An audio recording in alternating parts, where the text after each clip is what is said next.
Wajallisu, maka duduklah bersama orang-orang yang bertobat, atau bermajlislah ta'lim dengan orang-orang yang bertobat, atau duduklah bersama orang-orang yang bertobat.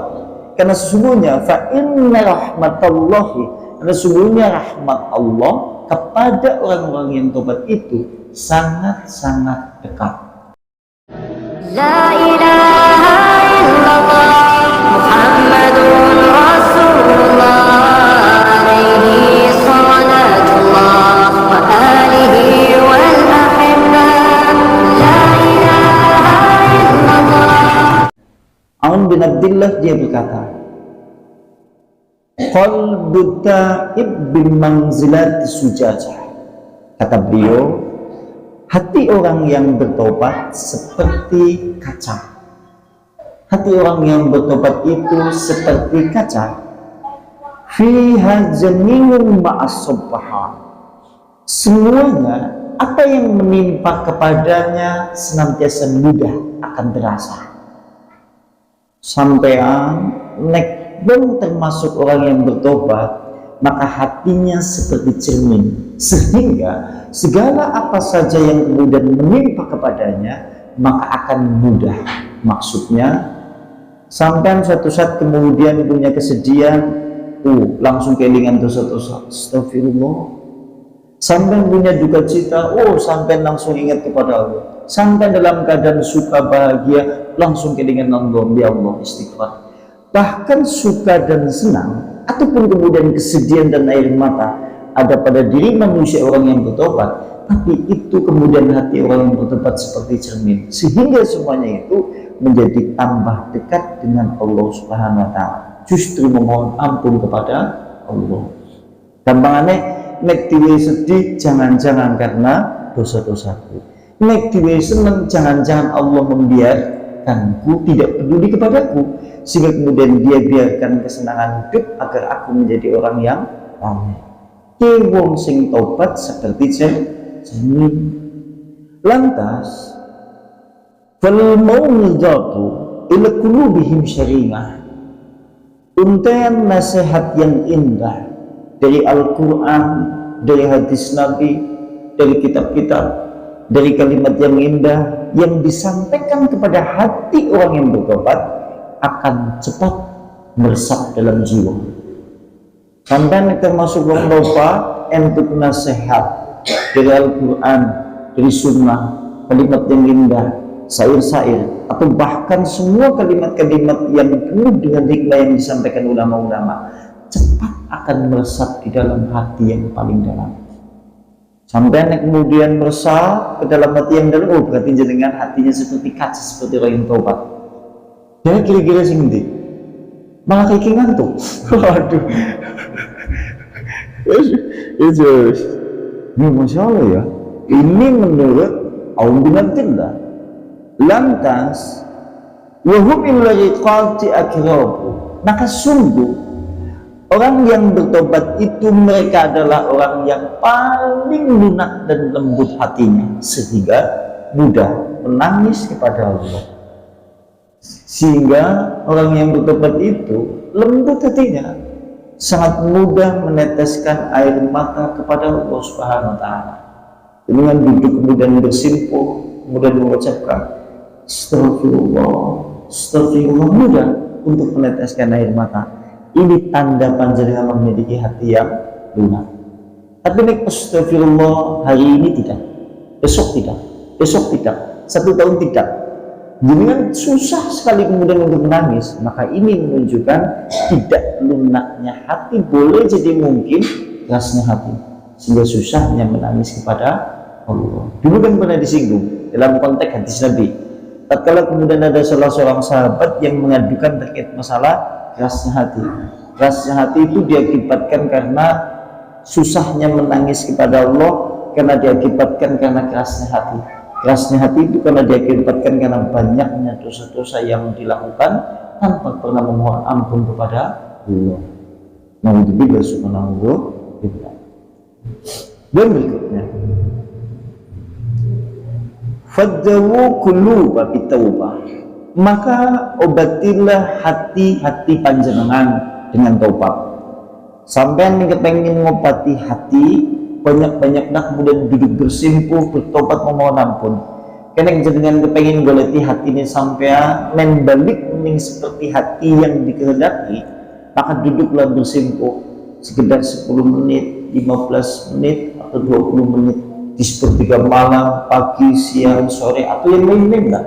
Dan panjenengan hadirkan hati, ucapkan istighfar, astagfirullah, astagfirullah. Ingat-ingat dosa-dosa yang telah kita lakukan, baik yang kita lakukan dengan kedua tangan, kedua kaki, atau segala hal yang berkaitan dengan masalah dosa.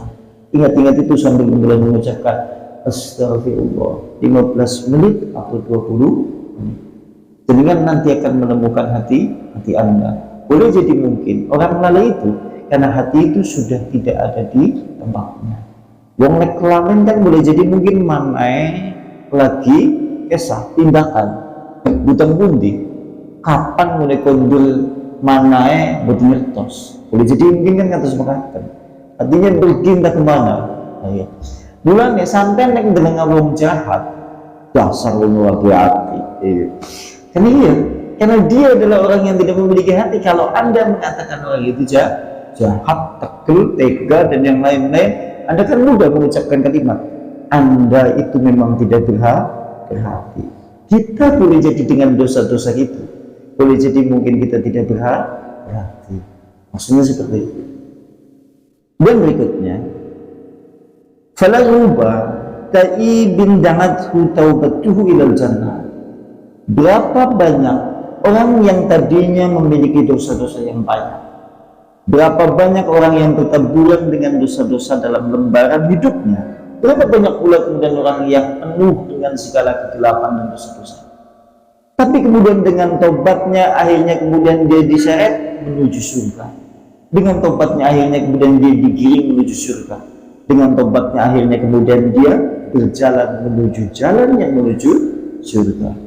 Contohnya panjenengan kalau masuk di bab kitab Riyadhus Shalihin, yaitu kitab Riyadhus Shalihin, babnya bab masalah tobat, jenengan nanti akan mendapati ada beberapa kisah taburan orang-orang yang bertobat penuh dengan segala kegelapan, tapi akhir hidupnya kemudian masuk ke dalam surga. Contohnya adalah orang yang membunuh 99 orang. Akhirnya tapi kemudian dia genap membunuh 100 orang. Akhirnya kemudian dia karena tobatnya masuk ke dalam surga. Ini kan gambaran betapa mulianya orang yang bertobat. Ini maaflah, suaranya diserak. Malah hari kemarin kemudian suaranya entek. Mulanya hari kemarin itu libur kajiannya di Masjid Citayu. Tadi ya sempat ditelepon sama Pak Aitan, libur apa enggak ya? Alhamdulillah kita semua dan metu suaranya. Dia nanti lah bapak ngaji gitu. Dan berikutnya hatta awfadadhum alaiha, akhirnya kemudian dia menjadi utusan dari surga. Akhirnya orang yang bertobat itu karena dosa-dosanya dia menjadi utusan dari surga. Utusan dari surga maksudnya adalah orang yang tadinya bertaburan dosa karena tobatnya dan dia masuk ke dalam surga. Masya Allah, yang menjadi utusan surga menyampaikan salam kepada orang-orang yang berdosa agar dia menempuh jalan yang bertobat. Kalau dia menghendaki keselamatan hidup sampai menuju surga. Masya Allah. Wajalisu, maka duduklah bersama orang-orang yang bertobat, atau bermajlislah taklim dengan orang-orang yang bertobat, atau duduklah bersama orang-orang yang bertobat. Karena sesungguhnya fa inna rahmatallahi, karena sesungguhnya rahmat Allah kepada orang-orang yang tobat itu sangat-sangat dekat. Ono sampean jenengan eding-eding zaman biyen sampean awal mula lagi nembe timik-timik sholat. Setelah kat zaman ben sholat, kayak seolah-olah kayak cepet banget, karena Ramadan itu dekat pada orang-orang tobat. Sampai silakan temukan hati panjenengan pada awal mulai dulu tatkala panjenengan duduk bermajelis taklim, setelah sekian lama tidak pernah sama sekali duduk bermajelis taklim, maka pada posisi itu panjenengan lagi kondisi dekat hati. tanda dekat kami hati ke wong tobat ke dekat dengan Allah Subhanahu wa Ta'ala dan dekat dengan rahmat Allah. Tanda dekat rahmat Allah dengan dimudahkan untuk melakukan semua amalia ibadah. Salat bengi enteng, yang ono nek sampean lagi awalan bertobat, masya Allah. Salat malam dilakukan, salat sunnah dilakukan, jamaah berangkat, salat duha dilakukan, istighfar ringan. 1 bulan, 2 bulan, 3 bulan, wis genap setahun, ilang untuk siji-siji. Gini ya, ilang untuk siji-siji. Sampai hari ini nek ora diobati maning, itu terus ke ayam mana ya? Nek ora diobati ke ayam manusia. Dan berikutnya, sekarang poin yang berikutnya. Untuk poin itu mungkin ada yang mau ditanyakan? Iya, silakan tafadhol. Assalamualaikum warahmatullahi wabarakatuh. Waalaikumsalam warahmatullahi wabarakatuh. Panjenengan sing tadi beci nopo nggih?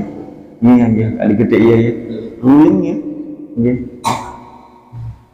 Yang saya tanyakan untuk para pendosa Iya. itu masuk surga, sedangkan orang dermawan masuk neraka.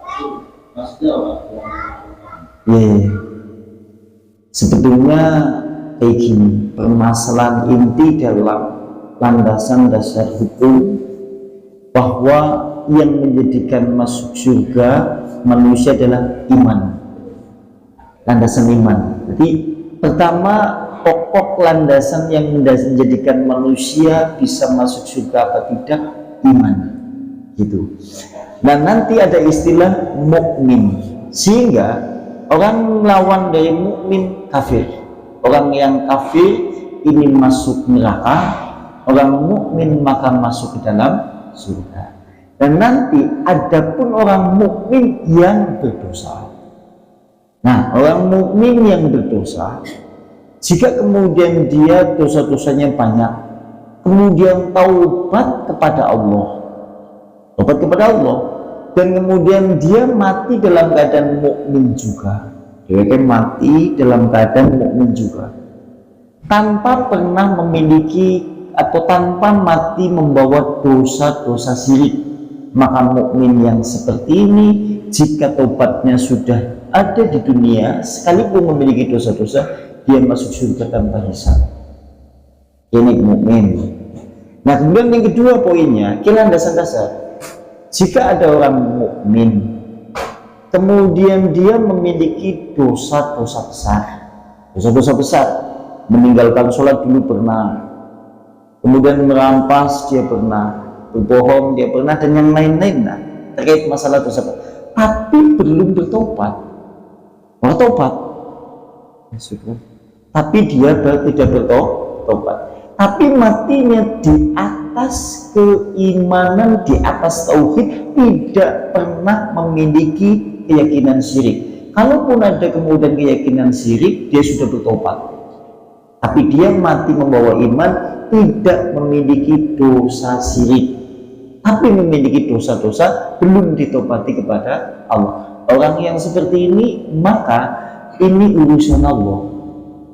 Nek Allah balas dosa-dosanya, dia dimasukkan neraka terlebih dahulu, nanti kemudian dikeluarkan, masukkan ke dalam surga. Nerakanya itu untuk membalas dosa-dosanya.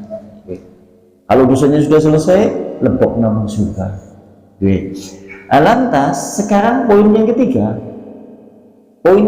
Jika ada orang beriman, dia sholatnya banyak, pahalanya banyak, sedekahnya banyak, atau yang lain-lain banyak, tapi kemudian meninggal tidak membawa iman dan meninggal di atas keyakinan syirik, maka dia masuk neraka langsung. Inilah yang dimaksud firman Allah surat An-Nisa ayat 116 dan 148. Nanti panjenengan lihat. Di sana Allah berfirman, "Wa man lam," dan barang siapa yang tidak, "Innallaha la yaghfiru ayyushraka bih." Sesungguhnya Allah tidak akan mengampuni dosa syirik. Maksudnya nek digawa mati. Allah mengampuni dosa selain syirik. Maksudnya adalah dosa nek digawa mati durung tobat, tapi asal dia mati membawa iman dan tauhid, maka itu adalah diampuni oleh Allah atau urusannya Allah. Nah, sikine konteknya adalah orang kafir, dia mati di atas kekafiran, maka tidak ada istilah masuk surga. Nah, sekarang ada hadis Rasulullah yang menyebutkan al-jannatu, surga itu lebih dekat kepada orang yang dermawan, ahli puasa, ahli membaca Al-Quran. Kan ada hadis-hadis yang banyak seperti itu. Ini untuk menyebutkan sisi buah amalan dari keimanan seseorang. Di antaranya adalah kedermawanan. Jadi kalau ada orang dermawan, dia tidak mendirikan sholat, dia kemudian tidak melakukan amaliyah sebagai yaitu kewajiban seorang muslim, maka ini konteksnya hanya dibalas di dunia, tapi di akhirat tidak.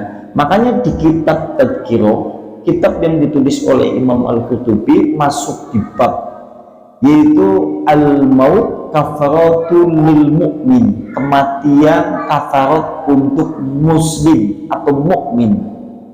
Maksudnya adalah kalau Allah hendak mengampuni orang beriman atau orang muslim, jika orang mukmin itu banyak dosa-dosanya, nah Allah gak dibalas di dunia dengan sakit, dengan susah hidup, dengan kesedihan, dan yang lain-lain. Kalau kemudian mau meninggal, dia masih ada dosanya, lantas oleh Allah dibalas dengan susahnya sakaratul maut. Tujuannya apa? Tujuannya Allah memberikan rahmat kepada dia langsung masuk ke dalam surga. Tapi kalau ada konteks orang kafir atau orang yang tidak menjalankan amaliyah sebagai seorang muslim atau mukmin, dia memiliki kebaikan, entah itu dermawan, sedekah, atau yang lain-lain, orangnya baik, atau yang lain-lain, maka oleh Allah, jika Allah hendak mengazabnya, Allah balas kebaikan-kebaikannya di dunia dengan kesehatan, kenyamanan keluarga, sehat sanak saudara, kemudian luasnya rezeki, dan yang lain-lain segala kesenangan hidup. Jika kemudian kebaikannya itu masih ada, jadwal kematiannya sudah tiba, maka oleh Allah dibalas dengan mudahnya sakaratul maut. Tujuannya apa? Tujuannya agar orang-orang yang model seperti itu, dia mati tanpa membawa kebaikan sama sekali. Jadi kalau seandainya ada kalimat itu dermawan, itu kemudian dekat dengan surga atau dekat dengan Allah dan bisa memasukkan ke dalam surga, ini butuh penjabaran. Karena tidak semudah itu. Jadi kan contohnya gini, pemuka orang musyrik jahiliyah yang pertama kali mengadakan atau yang pertama kali memberikan berhala di Mekah, namanya Amr bin Lu'ay. Dia adalah orang yang kaya raya. Bahkan orang muslim yang hidup di zaman kita hidup hari ini tidak ada yang sedermawan dia. Setiap musim haji, dia memberikan 1000 pakaian kepada orang yang jemaah haji. Mereka padahal orang musyrik jahiliyah, orang yang pertama kali meletakkan berhala di Mekah. Dia kalau musim haji memberikan 1000 pakaian kepada orang jemaah haji. Ada panjenengan di Gombong Kabupaten Kebumen yang seperti itu. Kemudian berikutnya, setiap yaitu musim haji, dia menyembelih 1000 onta. Lantas kemudian dibagikan daging-dagingnya. Sampai pernah nemoni wong korban, wong siji sewu. Ini orang musyrik jahiliyah. Lantas menjadi pertanyaan, dia dermawan dengan harta bendanya. Kenapa dia kemudian tidak masuk ke dalam surga? Dia musyrik, tidak beriman kepada Allah. Artinya kalau suatu saat ada kalimat dermawan, dekat dengan surga, maka butuh penjabaran. Iya. Lo seandainya kadang-kadang ustadz ataupun kiai ini kemudian menyampaikan satu dalil, al jannatu surga niku caket maring sekawan golongan, di antaranya adalah bisyayi, itu orang-orang yang dermawan, tanpa menjelaskan. Boleh jadi mungkin lebih harusnya dijelaskan secara terperinci agar tahu.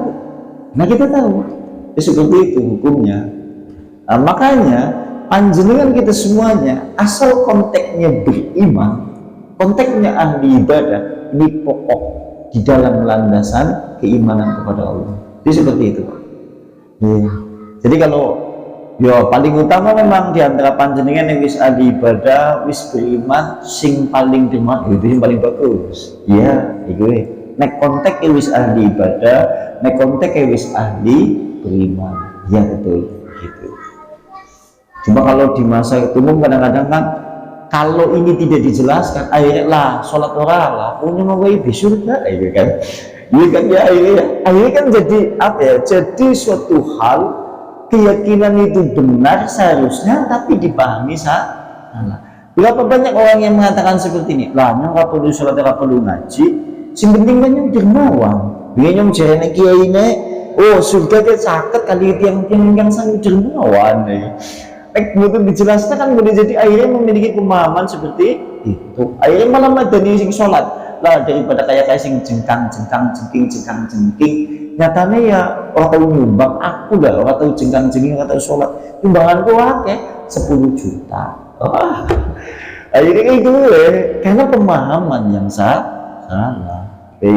Bok kayak ngapa mau mendirikan sholat adalah lebih baik. Karena ini landasan dasar sebagai landasan rukun Islam dan dia muslim ataupun mukmin di sisi Allah. Dulu pernah disinggung Pak.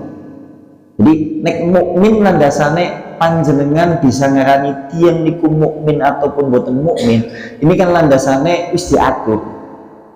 Nah ulama-ulama zaman ini wis diatur. Satu, mengucapkan dengan lisan, meyakini dengan hati, dibuktikan dalam bentuk perbuatan. Ini jadi rumus di masyarakat umum juga mengetahui itu.